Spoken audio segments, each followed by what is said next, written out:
Bonjour à tous et bienvenue dans l'instant été sur vos chaînes bretonnes. On est à Musillac, au sud-est du Morbihan, pour un tout nouvel événement. Peut-être connaissiez-vous le festival de musique La Renverse, disparu il y a 6 ans. Eh bien, il a trouvé son remplaçant. La presse en parle comme d'un phénix qui renaît de ses cendres. On vous explique tout avec l'organisateur de l'événement.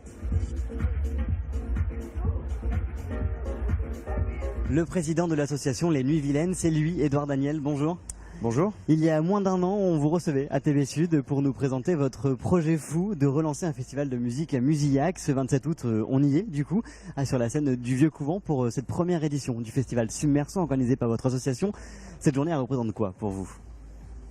C'est une année de travail, c'est un moment vraiment émouvant pour moi, un moment émouvant pour les 70 bénévoles qui sont engagés là sur le festival. Ouais. Et de voir que c'est un pari réussi pour l'instant, quoi qu'il en est, au niveau de la billetterie, au niveau de ce qui va se passer ce soir, parce qu'on a réussi à monter un petit rêve voilà, en même pas 10-11 mois, quoi, donc c'est génial. Alors vous parlez de billetterie, vous avez eu combien de résas? Vous attendez combien de personnes? On espère au moins arriver dans les 400-500 personnes, ce serait pas mal, ce serait déjà un bon résultat. C'est bien pour une première finalement. C'est bien pour une première. Après déjà, il y a la satisfaction en tout cas d'avoir réuni pas mal de bénévoles, de partenaires sur ce projet, d'avoir composé une programmation. C'était pas évident pour un nouveau festival qui se crée. Ouais. Donc voilà, la satisfaction prédomine quand même. Justement, créer un nouveau festival de musique ici dans le Morbihan, c'était pas un pari un peu risqué quand on voit le contexte économique, notamment pour les festivals? C'est ce qui a valu finalement aussi la perte du festival La Renverse, qui était votre prédécesseur sur ce terrain-là ici à Villiers-Musillac. Je pense que La Renverse a vécu ce qu'elle avait vécu. Nous, c'est une nouvelle association, c'est un nouveau projet. On a eu des inspirations, mais nous on a vraiment voulu construire une nouvelle identité avec de nouveaux bénévoles, des gens motivés sur le territoire. Et nous ça nous a pas fait peur, même si on sait que ça nécessite de l'argent, les subventions publiques baissent, on a su se débrouiller. Et puis pour élargir justement votre financement, il y a eu le financement participatif via Ulule. Vous avez fait appel aux citoyens, sans doute des membres du public, j'imagine? Oui, c'est ça, tout à fait. On a eu beaucoup de donateurs. Vous avez demandé 5 000 euros. C'est ça, ouais. Du coup, on a 70 donateurs, donc ils recevront, qui peuvent recevoir dès ce soir d'ailleurs pour le festival leur contribution. Et puis, ça veut dire qu'on a voulu vraiment mutualiser, en tout cas, avoir un plan de financement qui soit assez large et pouvoir justement essayer de construire un modèle économique qui puisse se reproduire à terme, quoi. Ouais. Un festival local, c'est vraiment quelque chose qui vous importait, vous? Quelque chose de local fait pour les habitants du coin? Moi, ça m'attache parce que moi, je suis de Billiers, je suis biliotin et j'ai connu beaucoup de festivités d'animation dans le coin, dans les parages. Et La Renverse, ça m'avait plu. J'aime beaucoup ce qui se passe à Billiers, ce qui se passe à Musillac tout au long de l'année. Ouais. Donc ça me faisait très à cœur de lancer un projet aussi. C'était un pari, un défi. Moi, j'apprends plein de choses au niveau de la compétence sur le festival. Toute la partie administrative qui est assez lourde, aussi la partie coordination générale au niveau des bénévoles, au niveau de la gestion des commissions, la gestion au niveau financier. Donc ça demandait beaucoup de mobilisation, beaucoup de montants personnels, beaucoup de temps de personnel pour beaucoup de bénévoles aussi. 4 groupes pour ce soir, présents ce soir, c'est ça? Alors ce soir, nous avons Dirty Socks in the Kitchen qui ouvre le festival. Ouais. On a également Jean-Françoise, on a également Kokomo et puis on terminera par Shotokoeu. Puis vous le dites justement, une programmation résolument rock. C'est sans doute Jean-Françoise qui la représente le mieux. Vous verrez qu'ils ne sont pas là non plus par hasard. On les rencontre dans un instant. Merci à vous, Édouard Daniel. Merci Xavier. On se retrouve juste après les reportages de vos rédactions. Après l'échec des négociations jeudi dernier sur le prix du lait, les producteurs soutenus par le syndicat FNSEA ont décidé de refaire pression sur l'entreprise Lactalis. À Cesson-Sévigné, en Ille-et-Vilaine, une quarantaine d'agriculteurs a bloqué la plateforme logistique du leader mondial.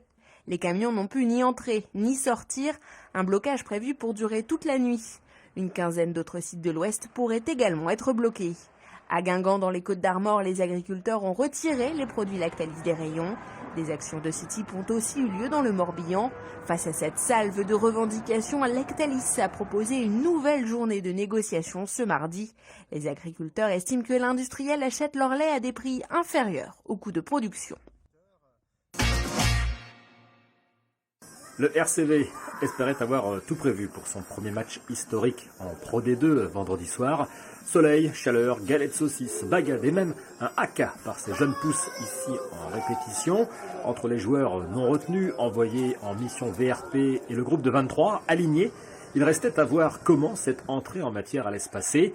Elle fut d'abord fébrile avec une prise d'avantage au pied pour Montauban, avant que le RCV, avec 2 essais au large en première période, ne se libère par Goujon, puis par Trénor à la 33e.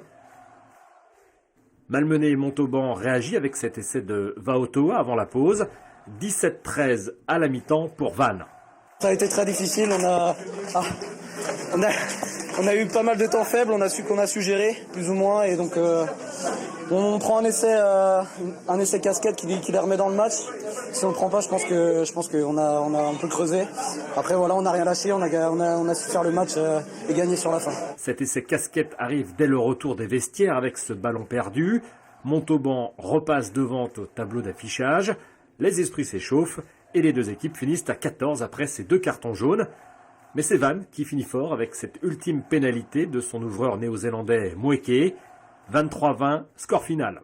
Moi, ce que je retiens, la production de jeu, elle est importante, mais c'est aussi la ressource mentale, c'est la capacité de l'équipe à aller chercher la victoire, et ça, quand même, c'est top, quoi. Entrée en matière réussie donc pour le RCV qui se déplace à Angoulême ce vendredi, chez le 15 Charentais, autre promu dans cette Pro D2.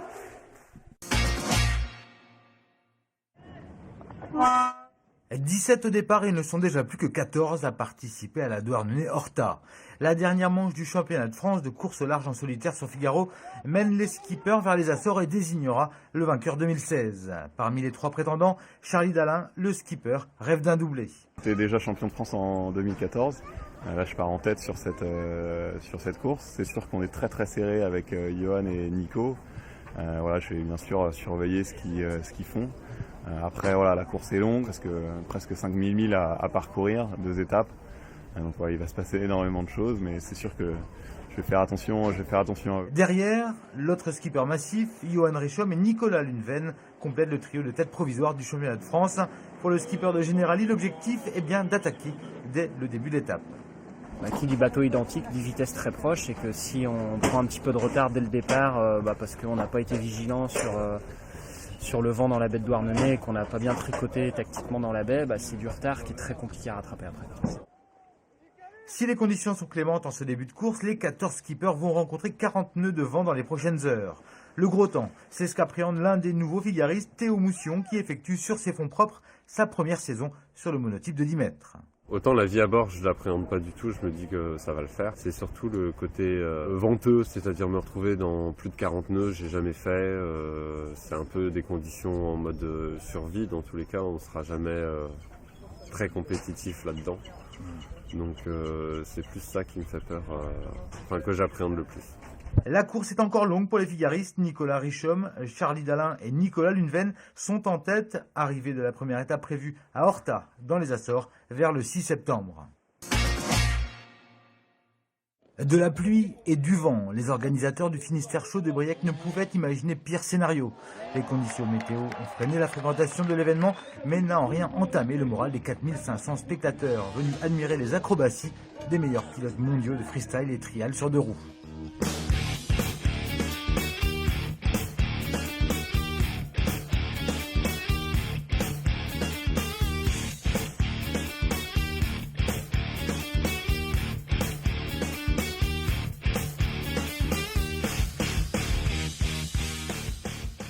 Pratiquer un peu le motocross, on s'aperçoit mieux de la difficulté et c'est vraiment exceptionnel.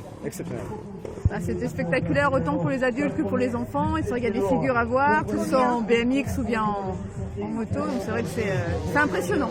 Moi j'ai du mal à sauter en vélo, mais alors quand on voit ça, c'est spectaculaire. Le pilote français Gérouanais se souviendra de son passage à Briec. Dimanche, il a réussi l'exploit de passer une figure qu'il n'avait jamais tenté auparavant. Première fois que je pose front flare, donc je l'ai posé cette semaine pour la première fois sur le dur à la maison. C'est la première fois en public ici au Finistère Show, donc c'est vraiment cool.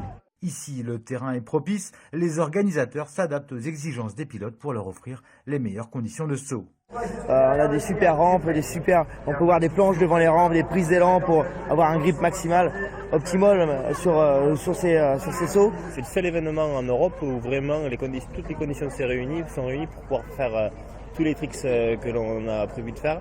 Malgré les conditions de météo délicates, le Finistère Show a pour sa 10e année réussi l'exploit de proposer au public un plateau d'exception où figuraient les meilleurs pilotes du monde.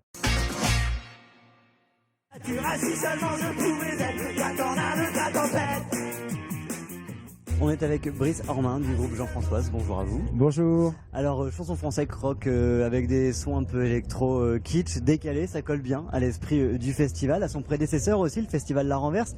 Et puis en plus la commune vous parle un peu je crois. Ah, la commune fait plus que me parler, elle m'a élevé. Elle m'a élevé puisque je suis billotin d'origine, enfin ou quasi.